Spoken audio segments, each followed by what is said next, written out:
Programa Novo Alvorecer, trazendo boas novas para você. Uma realização Assembleia de Deus de Caratinga.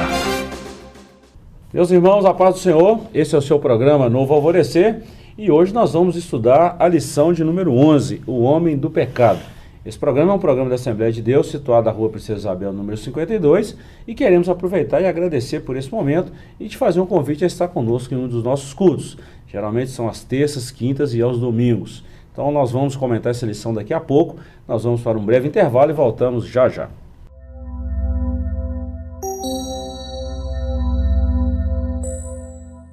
Irmãos, estamos de volta com o programa Novo Alvorecer. Hoje nós vamos estudar a lição de número 11. Essa lição tem como título O Homem do Pecado. Essa lição será estudada no próximo domingo e nós queremos aproveitar o ensejo e te convidar a fazer parte da nossa grande escola, que é a Escola Dominical. O comentário dessa lição, o estudo na íntegra, nós vamos ter ele no próximo domingo de 8 às 10 da manhã. O nosso textuário está na segunda carta de Paulo aos Tessalonicenses, capítulo 2, versículo 8, e nos diz assim: E então será revelado o iníquo, a quem o Senhor desfará pelo assopro da sua boca e aniquilará pelo esplendor da sua vinda. Verdade prática. O homem do pecado, a encarnação máxima da maldade, será destruído por Jesus Cristo, o homem perfeito. A nossa leitura bíblica em classe está na segunda carta de Paulo aos Tessalonicenses, capítulo 2, versículos de 1 a 15. Mais uma vez, quero agradecer a participação do professor Joás. Nós vamos estudar essa lição e, pelo que nós já comentamos, vai ser uma lição muito boa e que vai somar muito ao nosso currículo espiritual, né? Amém. Vamos lá então. Introdução. Nesta lição, trataremos de como nos últimos dias um homem será usado por Satanás para afrontar a Deus e perseguir Israel, o anticristo. Conhecido também como o homem do pecado, esse personagem maligno aparece na Bíblia Sagrada como representante mais autorizado de Satanás. Não podemos ignorá-lo. Temos de conhecer o seu caráter, missão e destino final. Que este estudo nos ajude a precaver-nos contra o espírito do anticristo que já opera no mundo. Professor, essa lição nós podemos falar que, mesmo lá no Gênesis, tem vamos dizer assim, um fundo escatológico, né? Sim. É interessante e meio assustador, né, que esse espírito do anticristo já está atuando, né? Paulo escreve isso lá em Os Tessalonicenses, né? E assim, fica claro no texto que ele vem no poder, na eficácia do próprio Satanás, né? E ele é autorizado, né? Não faria nada sem autorização, ele é autorizado por Deus até de falar mentira, de seduzir as nações, de fazer sinais, né? Sinais e prodígios. Né? É muito preocupante, né? E a gente percebe, quem está atento aos sinais da volta de Cristo, né? A gente percebe que nunca na história, né, esse espírito do anticristo esteve tão evidente, tão ativo, né, na cultura da humanidade. Né? Professor, e outra coisa que a gente sempre fala também dentro dos nossos estudos, nas terças-feiras no estudo bíblico, aos domingos, né, de vez em quando a gente frisa esse momento, esse texto bíblico, que o espírito do anticristo já está operando na Terra. E também desse momento da ação do próprio diabo em relação a acontecimentos vindouros, né? E quando nós falamos disso aqui, parece que é uma coisa assim tão atípica, uma mensagem tão atípica, mas isso está tão intrínseco, explícito na Bíblia, implícito também, né? Implícito e explícito, que nós não podemos correr desse assunto tão sucinto para nós hoje, né? É muito evidente, né? Muito claro, muito claro. Você olha em volta, você percebe essa verdade aí, né? De fato. Nós vamos falar mais sobre isso no decorrer da lição. Capítulo 1, o homem do pecado. Nesse tópico, enfocaremos a origem, os títulos e a natureza do homem do pecado. É interessante que a Bíblia fala de 3 homens, quando nós estamos falando assim, que representa, vamos dizer assim, uma nação, um momento, um tempo e etc. Adão, por exemplo, o homem antes da queda, né? Depois o Adão que conheceu o pecado, o Adão pós-queda. Aí Paulo vai fazer uma comparação do primeiro Adão e o segundo Adão, o homem perfeito e o homem perfeito. Ele está falando de Cristo, claro, de Jesus, homem. E agora nós estamos vendo essa figura do homem do pecado, ou seja, do anticristo, vamos dizer assim, totalmente personalizado pelo diabo, né?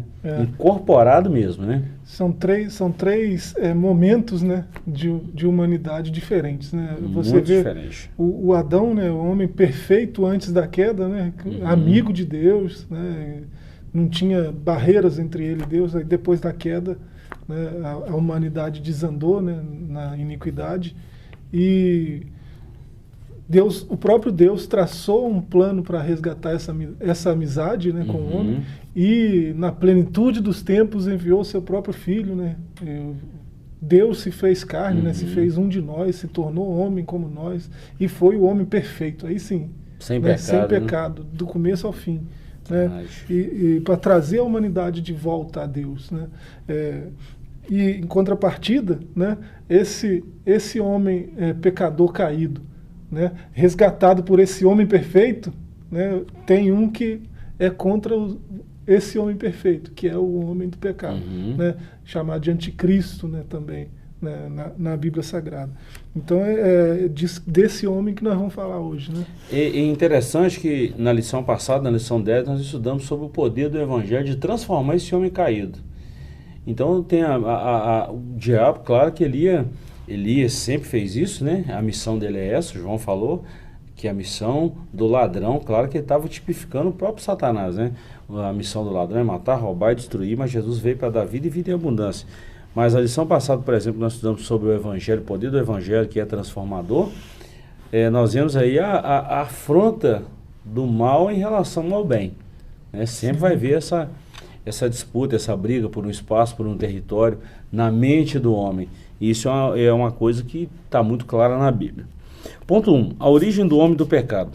Caim e Lameque, prefigurando o anticristo, opuseram-se sistematicamente a Deus. Ambos agiram como homem do pecado, que há de aparecer tão logo a igreja seja arrebatada. É bom a gente lembrar do negócio aqui, que a Bíblia a gente sempre fala do tipo e o antítipo, né? Quando está falando aqui que Caim e Lameque prefigurou o anticristo, né? É claro que a Bíblia está usando um tipo e um antítipo. Sim. Né? Só para os nossos ouvintes entenderem aí. E não está dizendo que eles eram o anticristo. Igual, por exemplo, tem gente que fala que o Hitler já foi o anticristo e tantos outros. Nós não podemos citar nome. O anticristo vai ser conhecido após o arrebatamento da igreja. Mas essas pessoas, elas tipificam pelo modus vivendi, pelo modus operandi, a ação do anticristo.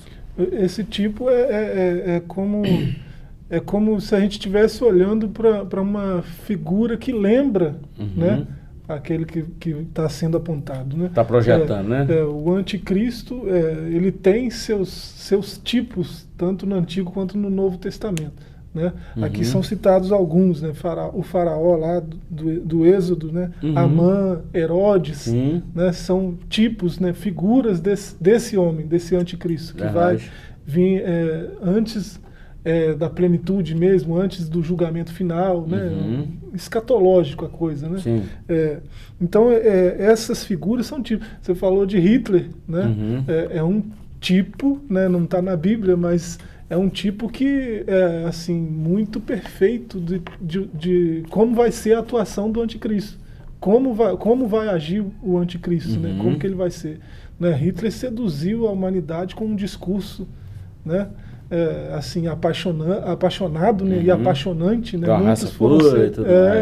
Muitos foram seduzidos por aquele discurso e parece que fizeram vista grossa, parece que ninguém queria ver o outro lado do discurso. O lado mal, né? Então é um tipo de anticristo, né? O próprio ódio a Israel, né? Satanás se opõe ao povo de Deus, né? A Israel. Sempre fez isso e vai continuar fazendo. O anticristo vai fazer até a mesma coisa. Até a plenitude dos tempos. E quando será essa plenitude dos tempos aqui? Só numa... Né? Nós estamos falando da plenitude dos tempos aqui na Terra, quando a gente fala de um gozo perfeito, de uma comunhão perfeita, de um espaço perfeito. Biblicamente, nós entendemos isso de um período que nós vamos viver aqui na Terra desse jeito, né? Isso, da efetivação do reino, né? Do Espírito Santo derramado sobre toda a carne mesmo. Vai ser fino. Isso a gente pode falar que vai ser no milênio, né? Isso. Onde Cristo reinará por 1000 anos. 2. Os títulos do homem do pecado. Já falamos sobre isso também, tá? E o ponto 3 aqui é a natureza do homem do pecado. Os títulos aqui a gente vai ver, principalmente que no Apocalipse, o homem do pecado é descrito como a besta que sobe da terra. Nós vamos ver aqui um monte de coisas que Daniel fala de o príncipe que há de vir. Nós vamos ver alguns títulos bem assim, de uma forma pejorativa, esse homem do pecado. E a natureza dele, o homem do pecado será de tal forma usado por Satanás, que chegará a ser confundido com este.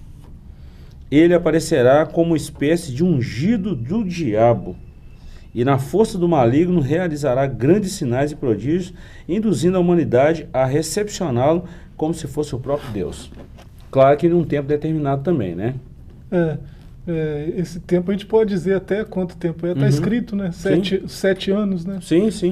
Então, durante esses 7 anos, um homem, né, homem mesmo, né, vai ter autorização de Deus para que Satanás invista nele, né?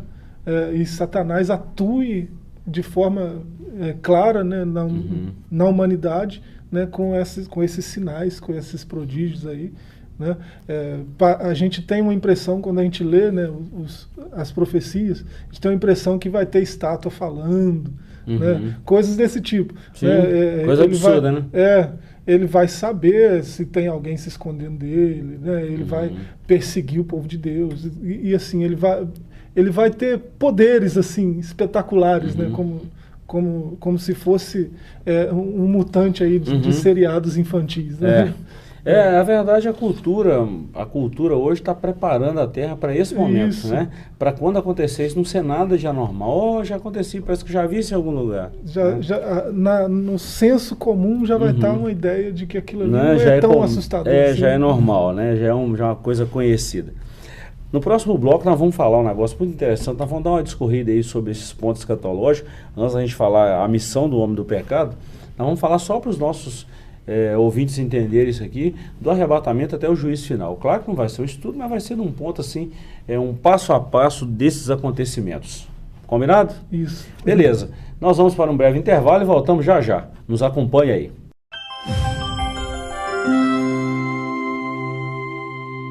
Estamos de volta com o programa Novo Alvorecer. Esse é o seu programa da Assembleia de Deus, situado na rua Princesa Isabel, número 52.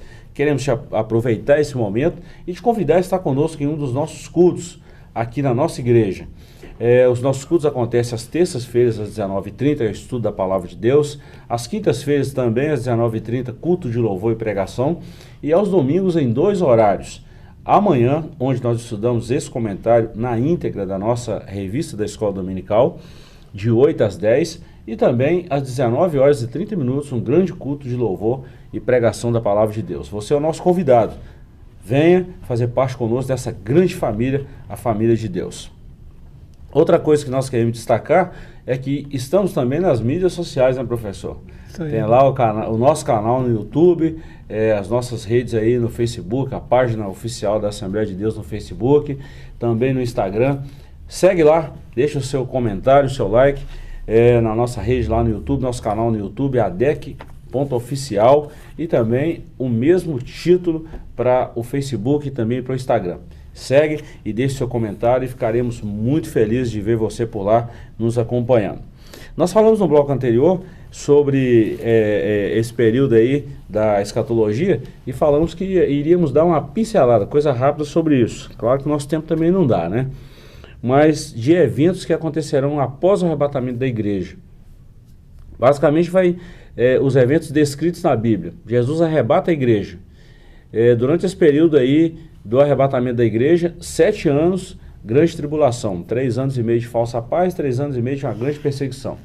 Depois desse período aí da grande tribulação, Jesus retorna com a sua igreja sobre o Monte das Oliveiras e instaura aqui o milênio. Nesse período do milênio, Satanás vai estar preso, tá? Por 1000 anos. Cristo vai reger aqui nessa terra, como ele sempre quis fazer isso no governo teocrático. Beleza, passou esse período de 1000 anos, que é o milênio, Satanás é solto por mais um espaço de tempo, a Bíblia não fala quanto tempo isso vai ser, mas ele é solto e ele vai tentar persuadir os que viveram durante o milênio. E então Cristo vai vencer o diabo definitivamente, vai lançar ele no lago de fogo e logo em seguida já passa-se para o juízo do grande trono branco. Isso nós estamos falando de Apocalipse 20 e 21. Juízo final. Depois que todos forem julgados, os que não forem escritos no livro da vida serão lançados no lago de fogo, e os que forem escritos, na verdade, esse período aqui vai ser de condenação mesmo, né? Pura condenação. Os Parece que, não forem, que aí não tem ninguém não tem ninguém que vai ser salvo aqui, né? Os salvos já foram arrebatados, transformados em momentos anteriores. Então, que nesse período do juízo final, todos que não forem escritos no livro da vida, claro que vai ser no julgamento, serão lançados no lago de fogo também. Sofrimento e condenação eterna. Basicamente é isso. Claro que nós resumimos, sintetizamos aqui, porque o nosso tempo é muito curto. Se você quiser saber mais detalhes, né, professor, pode vir numa das nossas escolas aí, que está recheado de assuntos assim. Nesse capítulo 2 aí, nós vamos também falar sobre 3 subtópicos. Primeiro, qual que é a missão desse homem do pecado? Primeiro, opor-se a Deus. Segundo, opor-se a Israel. E terceiro, opor-se a Jesus Cristo. E ainda um quarto, opor-se à igreja. Nós não vamos ler, mas vamos comentar isso aqui. Qual que é a primeira missão dele? Opor-se a Deus. Isso ele já faz desde o princípio, né? Isso. No começo lá da história dele, né? Parece que ele queria ser igual a Deus, né? E logo que ele viu que isso não é possível, né? E ele conseguiu ainda seduzir aí uma terça parte, né, dos anjos, e foi expulso do céu, né? E desde então ele vem. Essa é a missão primária dele, né? Missão que ele estabeleceu para ele mesmo, né? De opor-se a Deus, né?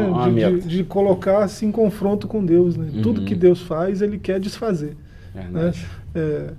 E é lógico que você olha por toda a história, né? Por toda a teologia, né? Você olha as escrituras, e olha a nossa história também, a história da humanidade, você vê que nessa tentativa dele de se opor a Deus, né, de desfazer as obras de Deus, ele acaba servindo a Deus, né?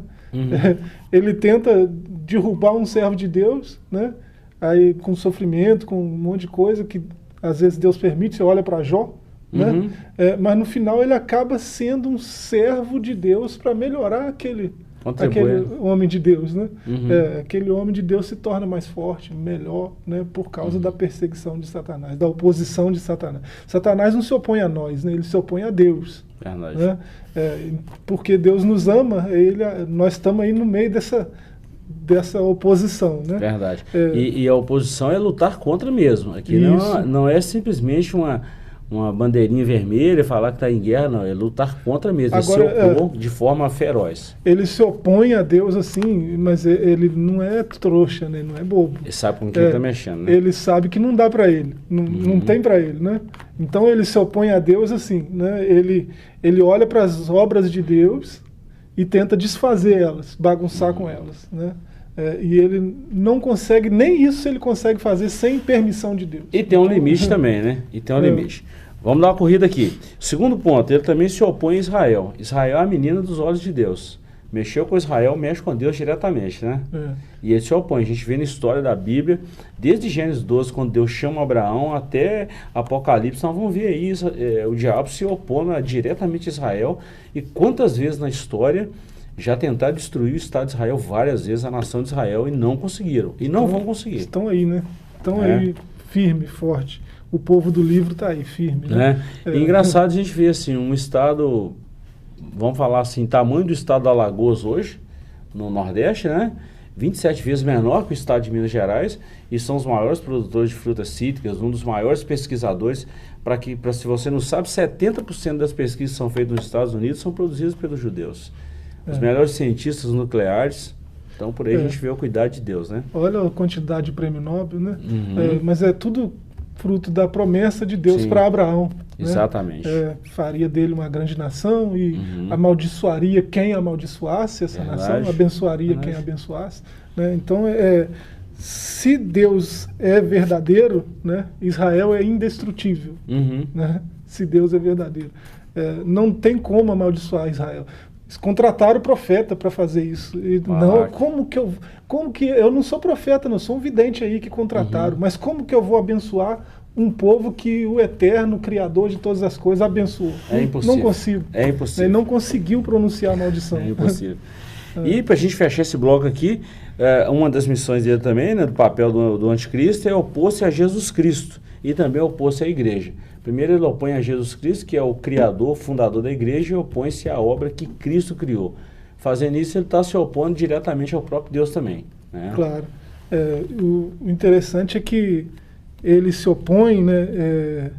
Mas a gente que faz parte da igreja, a gente não tem medo disso, não tem preocupação nenhuma com isso. Porque nós estamos debaixo de uma promessa, né? Que as portas do inferno não prevalecem contra a igreja, né, do Senhor. Então, claro que há uma vigilância, um cuidado, claro, né? Aquele ele cuidado, se opõe, se a gente não vigiar, ele derruba. Verdade. Né? Mas essa oposição dele não tem muitas conquistas assim. Né? Verdade. Apesar de que tem levado muita gente aí para a perdição, né? Tem gente que dá lugar ao diabo, né? É o que a Bíblia fala, não dês lugar ao diabo. Olha bem, nós vamos dar mais uma pequena paradinha e voltamos já já com o terceiro e último bloco do nosso programa. Não saia daí.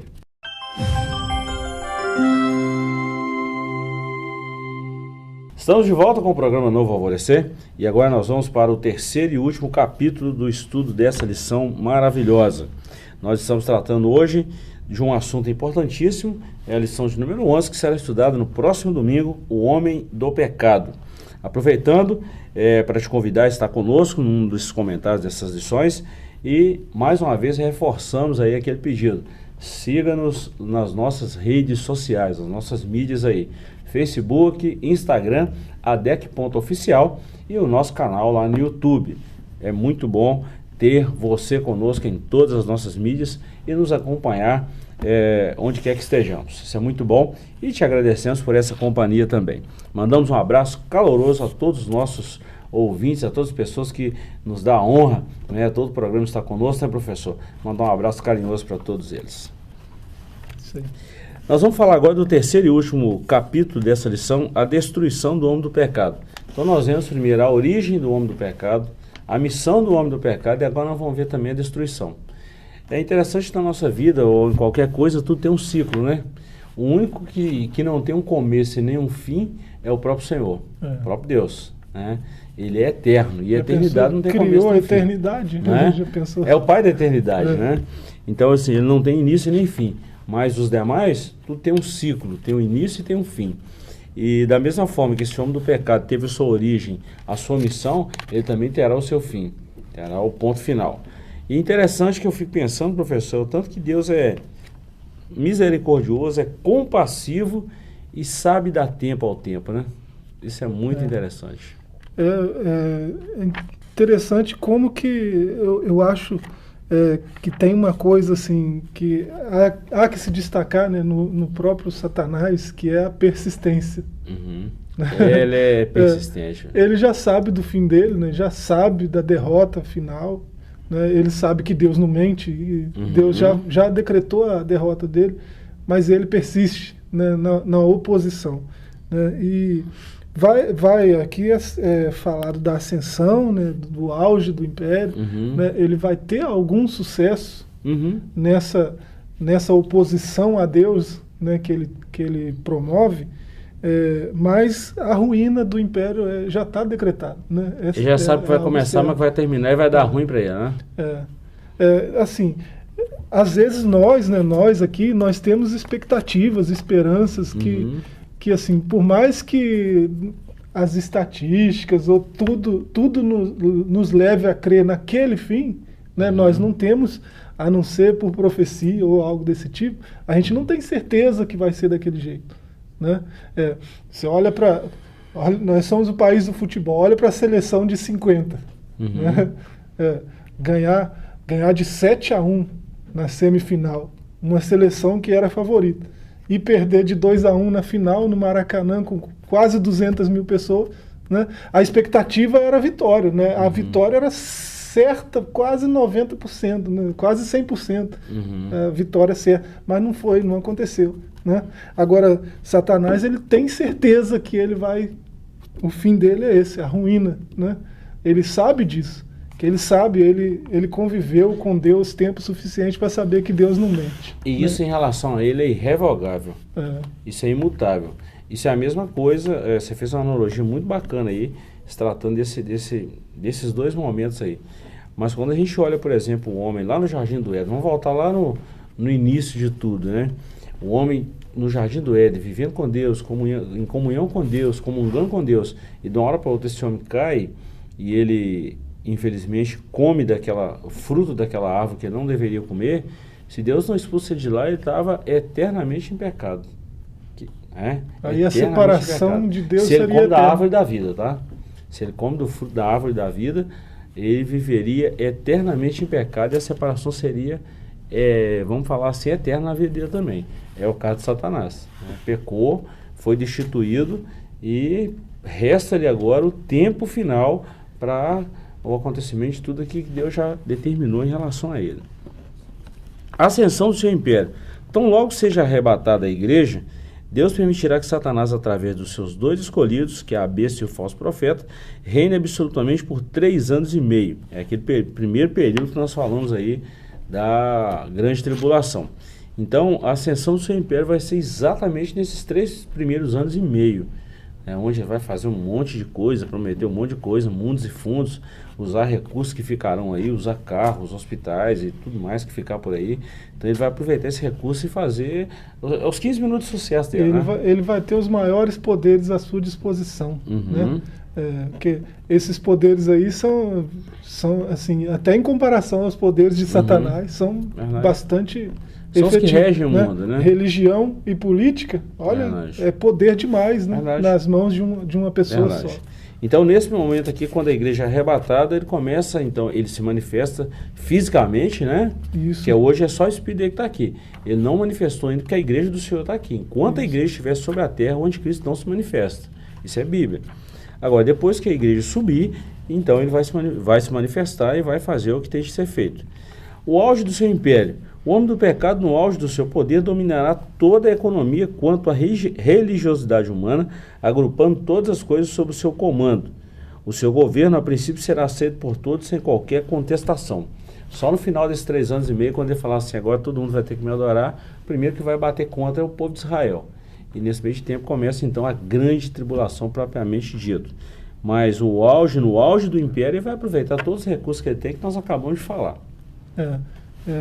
Religião, política, né, economia, tudo. vai estar tudo na mão dele, né? Ele vai fazer uma arruaça, né, digamos assim. Né? E vai ser muito fácil resolver o problema também. Se tiver recurso hoje, qualquer um resolve o problema, né? Nesses 3 anos e meio primeiro aí, a primeira fase, né? A fome já não existe mais, né? Já está tudo tranquilo, ninguém mais carece de coisas básicas, né, de moradia, de comida. Com o recurso que vai ter aí, vai estar tudo à disposição. Né? E um governo só também, né? Para todo mundo vai ser mais fácil. Bom, e para a gente finalizar, a ruína desse império. Passados os 3 primeiros anos e meio do seu governo, o anticristo começará a experimentar a ira do Cordeiro de Deus. As suas ruínas ocorrerão no auge da sua administração.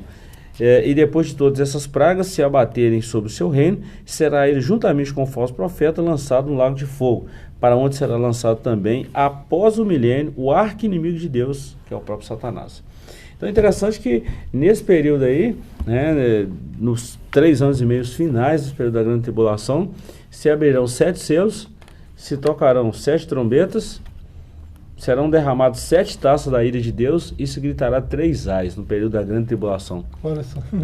Que são fatos pesados. E aí, tanto ele quanto os homens que se rebelaram contra Deus, né, contra o próprio Cristo, momentos antes do arrebatamento da igreja, experimentarão a ira de Deus.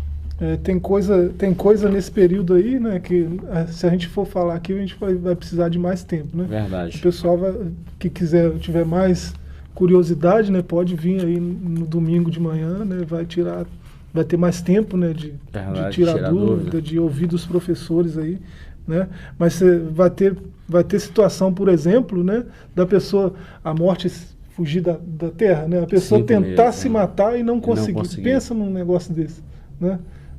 Vai ter situação de uma terça parte dos seres vivos serem aniquilados, né? De uma só vez. De uma vez só, assim. Né? Vai ter umas coisas bem assim assustadoras. Anormais, né? Anormais. Mas assim, é um período que já está também predeterminado por Deus. Só não sabemos quando, por causa do arrebatamento da igreja. A gente não sabe. Mas por fim, né? o próprio Senhor Jesus, né, vai vir com seus anjos, né, com seus eleitos também, né, lá no Monte das Oliveiras, né, para se cumprir até o que o anjo disse quando... o que vocês estão olhando? Do mesmo jeito que vocês estão vendo ele subir, ele vai descer um dia, né, nesse mesmo lugar, nesse mesmo monte, né, e ali ele vai se assentar num trono ali mesmo, né, vai estabelecer seu reinado, e com um sopro da sua boca, esse homem do pecado vai ser aniquilado, né.